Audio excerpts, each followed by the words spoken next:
efficiency in the leg department, is quite particular about whom she chooses to speak to. And I'll have you know that Queenie is downright snobbish when it comes to social intercourse with poultry.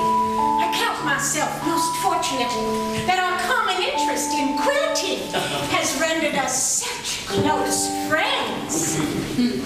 When one explores the great outdoors, one fears what one may see. When you've all reached our perfect niche, is here on a settee.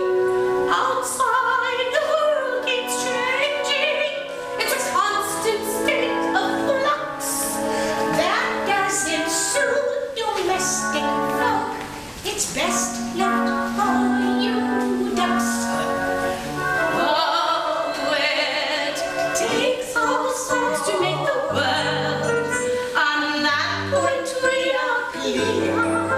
It takes all sorts to make the world, but we don't want to hear.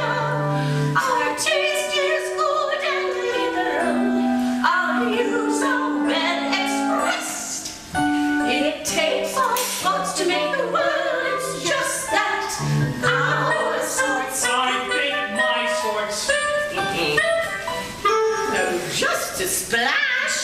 Our sorts best.